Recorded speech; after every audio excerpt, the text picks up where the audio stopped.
Just a real quick background. I grew up in Sweden. I moved to Silicon Valley in 2010, started a startup, raised money, did the whole gambit, startup accelerators. Ended up in the weirdest spot possible with VFX and animation. Any post-production on movies boomed during the COVID years because all the streamers wanted the same stuff. Really cool. We had a platform that made people, who's available to do this type of animation for this show. And then there's a strike that happened in 2023, if you remember that. Maybe you even remember what the strike was all about. We can't use AI. Our writers can't use AI, and the actors went on strike. Blew up the industry. 90% of the projects disappeared. We had moved back to Sweden because the pandemic or COVID in California was nuts. So we moved to Sweden for a little bit. And basically watching an entire industry get nuked by AI was fascinating. So after a year of strikes, and it's like, okay, we're going to get ready, get back on this train. By January of 24 was when the first version of Sora came out. People put some text in and got a video, and the whole industry was like, oh crap, that is it. And it hasn't come back. So I'm saying that to give you a little bit of a sense of, I've seen this firsthand, and it wasn't my primary choice to go into VFX and animation in the film industry side necessarily, but it's going to change a few things. And this was one of those where, oh man, it's changing things really fast. What's going to happen next? So I started back in Sweden helping companies figure out I still had kind of one foot on the tech side in Silicon Valley. What is this AI thing? What's going on?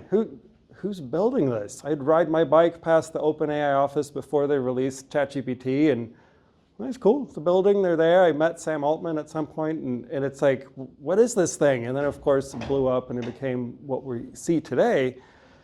And it's just something else. It is absolutely fascinating. And the more I hear you guys talk here, because in my mind, I'm like, John talked about the connectivity foundation.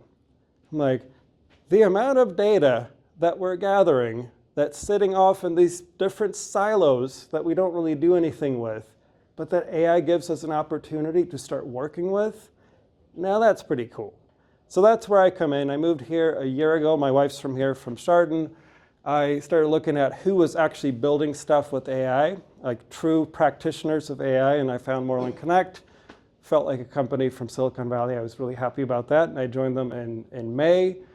And that's really what we do. We help people figure out how to build, to John's point, what's the data foundation that lets AI do its thing? Here's my clicker, I guess. Oh, I have to look at that. We got to build our data muscle. And I mean, we're all talking the same language. We know this stuff. We got to connect our things. But what do we do with the data that the connected things produce?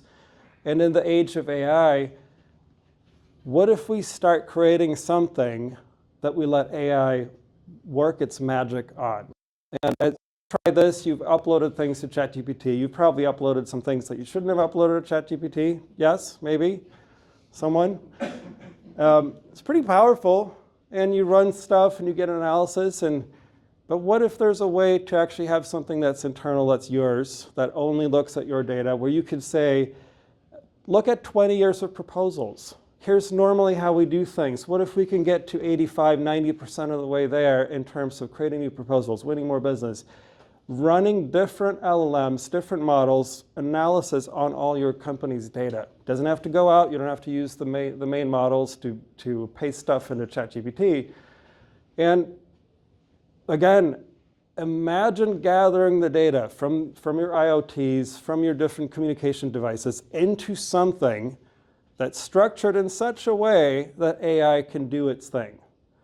And that, to me, is like, this is where we're starting to get really serious. And I've been to a lot of AI talks here in Cleveland since I moved here, and a lot of it's agentic swarms and this and that. And I'm like, I don't think you know what you're talking about. That's okay. But there's a lot of this sort of fear and hype and what is this thing, when really the first thing is got to have this foundation. You mentioned it several times. I'm like, this is great. Same idea.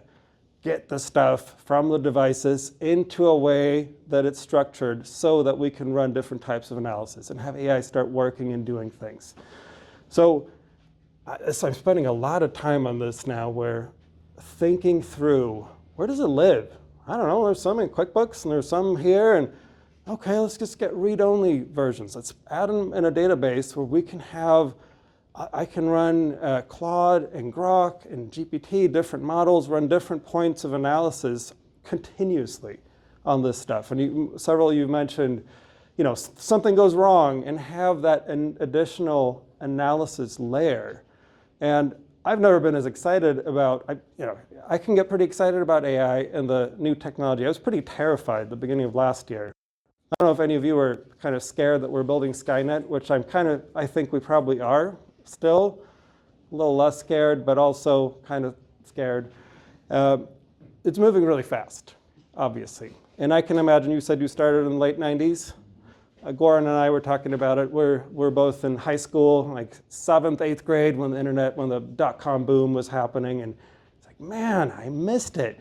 That would have been really fun. And now I don't know if this wave is bigger. I don't know what it is, but it's kind of cool to figure out, where is this thing? What are the parameters? What can we do? I used to think, it's all going to be this thing over here, but actually AI is really something silly over here.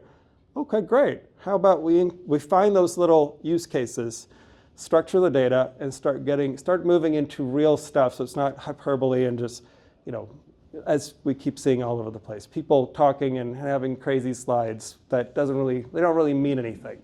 So in my mind, this is what we have to start thinking about.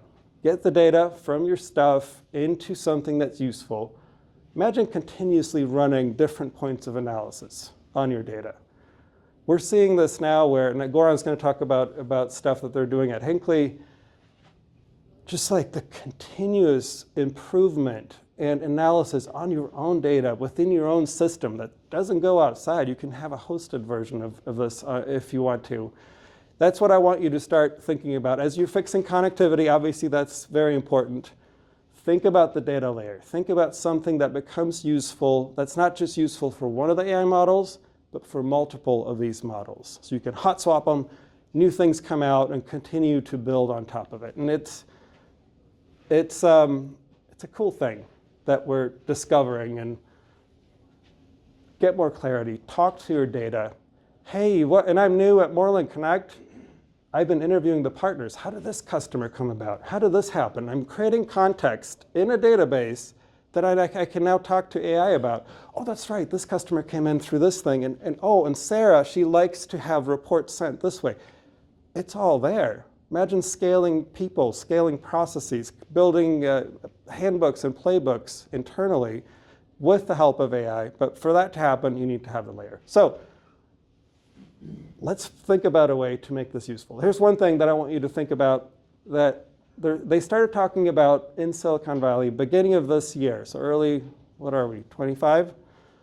At some point, probably early 25, people were saying, what if we were to start a competitor to our own business, some of them billion-dollar businesses, using AI only? What would we do? What would we do differently? And people running through and I know it's different in manufacturing with hard, obviously a lot of fixed things, but there are people out there that are looking at the problem that you're solving, basically taking a step back, and if I started today, I'd probably do it this way. I might not even touch this part at all because I can outsource this to AI. I can do it this way. Something that I want you to run through your analysis as you're thinking about this. Try to take a step back, and what if you started a competitor to yourself? How would you think differently? And I do think clarity, looking at your data, having AI run continuous analysis is one way to kind of reorganize our brains into what we're actually already in. And it's this fast-moving, continuously evolving space. And I'm excited because I get to help people get there, get momentum, and get clarity on their data. And Goran's going to talk a little bit about what they've done at Hinckley. Yeah. We'll segue into Goran. Perfect. Goran from Hinkley.